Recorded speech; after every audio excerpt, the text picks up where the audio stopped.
3 years ago, I lost my only source of income at 53 years old, and I'm not going to sugarcoat it. The financial fear that came with that is real, and it's still with me because it's not over for me yet. Maybe you've lost your job too. Maybe you're hanging on by a thread and wondering how much longer you can last.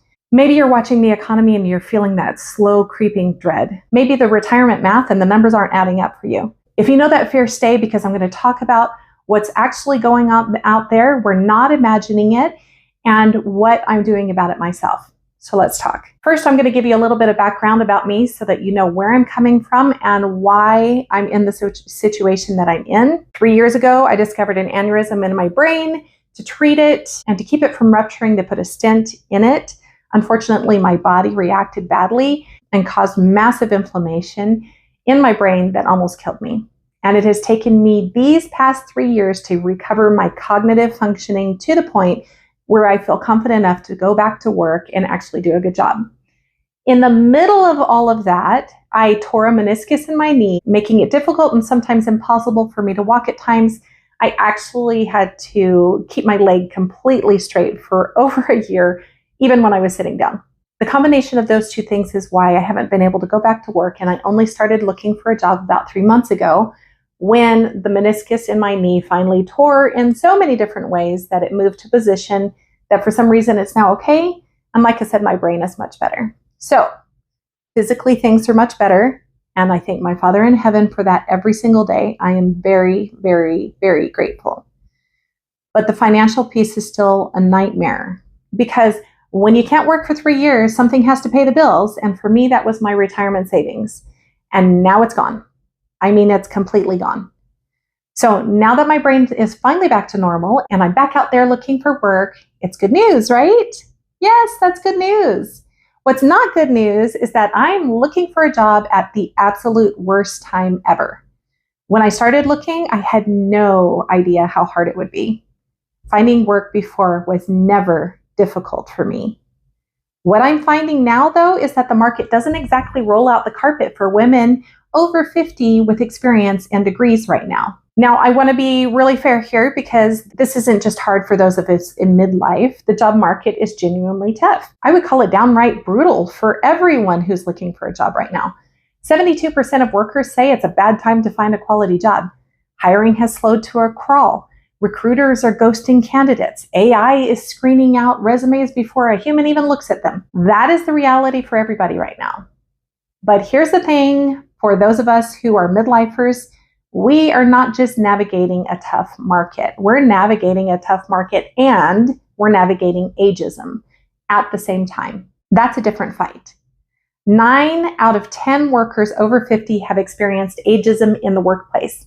We have degrees. We have decades of experience. We have shown up and delivered our entire careers, and we're being passed over for people half our age and at half our salary. You know what I'm talking about, right? What are you facing in your life? What have you found to be difficult in your job, or maybe you're looking for work? Leave a comment. I really want to know. Our sharing could help someone else, if anything else, to know that we aren't alone. Because as I'm saying this, I want us to be really clear about something. This is not a personal failure. This is not something that we're doing wrong. This is a stacked deck. And I think it's time that we said it out loud, and that so that we can face it and figure out a way through it together. I want you to know that I'm not saying all of this to depress us or freak us out even more. I don't want us to get stuck in the victim mode. Everything we're dealing with may be the reality of what's going on, but that is not the end of the story. The real story is what we can do about it and what we do about it. But we can't do anything about it if we're stuck and paralyzed by fear. I have been there. This is something that I deal with every single day. So let's talk about the fear. Because I think a lot of us are walking around with this terror quietly eating us alive. It's the 3 a.m. math. You know what I'm talking about, right? Like when you wake up in the middle of the night, or you can't even fall asleep in the first place because your brain is running the numbers. What's in my account? What's due? How long can I keep this up? Do I need a second job? What happens if I can't find something soon? What does my future actually look like? What if they think I'm too old? What if they don't want to pay me what I've worked so hard to earn? And then the shame kicks in. Because we're Gen X women and we're supposed to have it all figured out by now. We were the independent ones. We were the ones who didn't ask for help, the ones who handled it. And this shouldn't be happening to us right now at this age. I've had moments and I've had months of being completely frozen in panic. What am I going to do? The cards are stacked against me. I can't see my way through this. And when I let that stay, when I let that fear stay, it stops me absolutely cold. My mind stops thinking clearly. All I can see is disaster ahead. I stop functioning. I feel sick when I need to submit another application. I feel like crying when I get another, we chose another candidate, or your resume didn't meet our needs, when it was a perfect match to the job description. The fear is real, and you are allowed to say that out loud, and you are allowed to feel it. So here's the reframe I want to offer you. It's the same one that has helped me and is helping me every single day. The fear is not the enemy unless we let it be that. The fear sucks. It can be debilitating and exhausting and overwhelming, so it definitely feels like the enemy. But if we choose to see it differently, if we choose to see it for what it's intended to do, which is to get our attention and say, hey, something isn't right here, if we don't let it destroy our peace, then that fear becomes just information. When that 3 a.m. math starts running, that's not your brain torturing you. That's your brain telling you that something needs attention. That's a warning light, and warning lights exist for a reason. That's all. We can choose to use that fear to benefit us instead of paralyzing us. So the question isn't, how do I make the fear stop? The question is, what is the fear actually telling me? What specifically am I scared of? Because when we get specific about what the fear is, it gets smaller. It stops being this giant, shapeless monster sitting on our chest and suffocating us. And it becomes something that you can actually look at and deal with. Because here's the thing. When you ask that question, when you ask yourself, what am I actually afraid of? Something shifts. You stop feeling like this is just happening to you. And you remember that you have a choice, that you have power, that the trajectory of this is not completely out of your hands. Facing the fear puts you back in the driver's seat. You get your power back. But wait, don't get too excited. Slow down.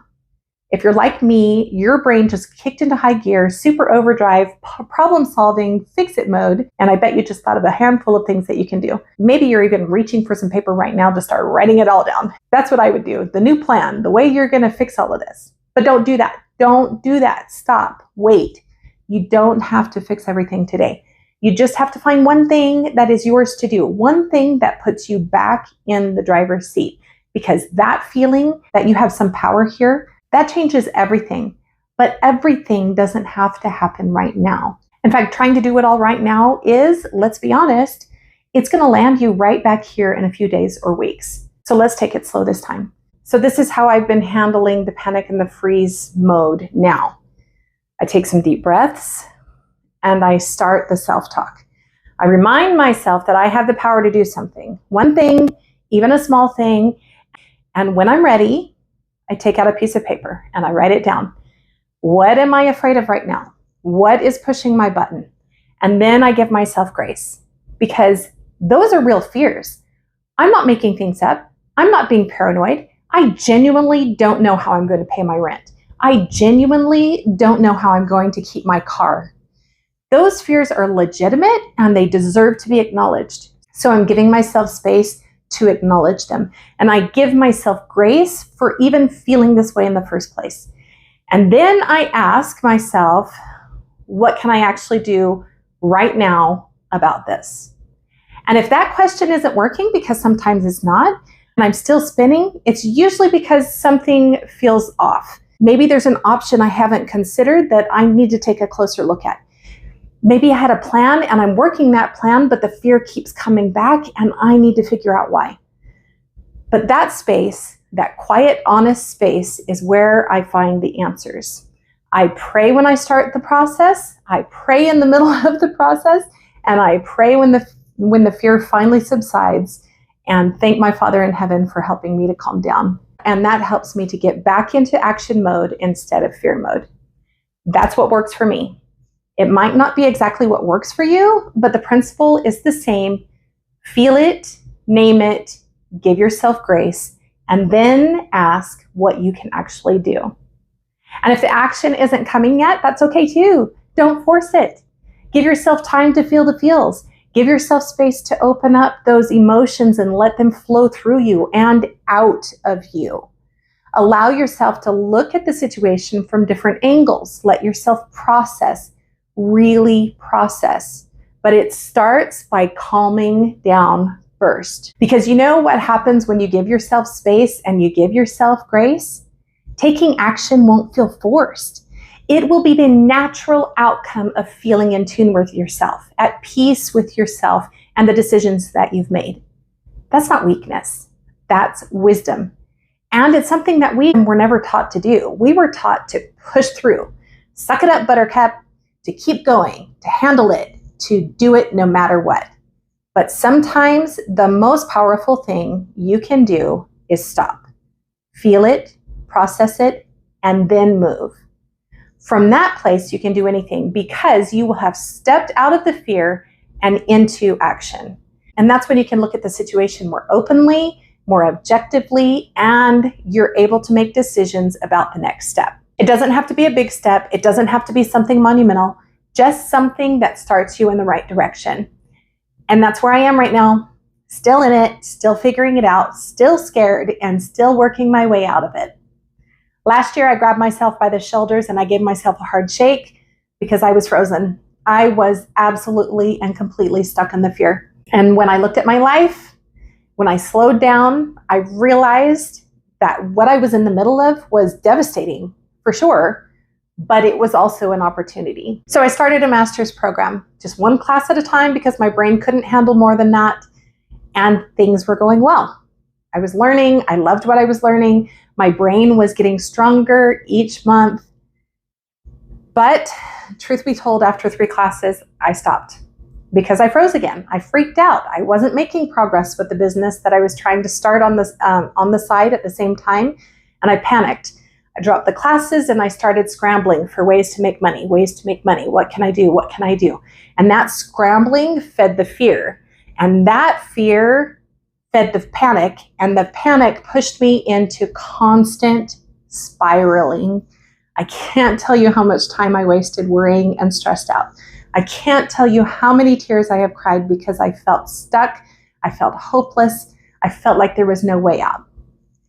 And it all happened because I have been letting the fear run the show. I don't want to live like this anymore. I can't.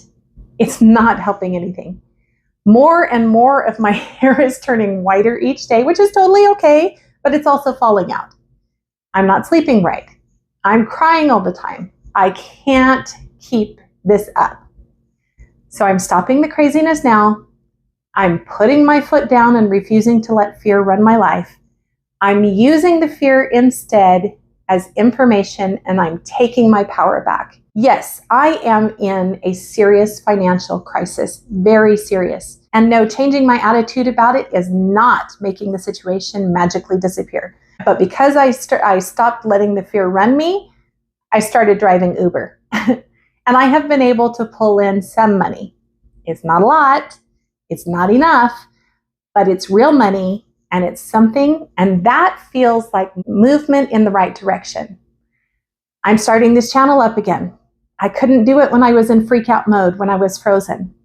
I'm starting my master's program classes back again at the end of this month, and I'm not giving up, and it feels really, really good. Is it a permanent answer? No. Does it solve all of my problems right now? No. It isn't enough. I have to do more. I have a long road ahead of me toward getting another degree, but it's what I want. It's where I want to be in a year, and it's a start, and I'm trying. And trying feels like movement, and movement feels a whole heck of a lot better than sitting in the fear, barely surviving. Those are my steps forward. What's yours? If you watched my last video, you already know that survival mode is a warning light. This, the financial fear, the job search, the 3 a.m. math, this is one of those things that the warning light is pointing to. And now we know it's there, and now we can start to do something about it. If you're in the middle of this like me, the fear, the survival mode, the feeling that you just can't keep going like this, I built something specially for us.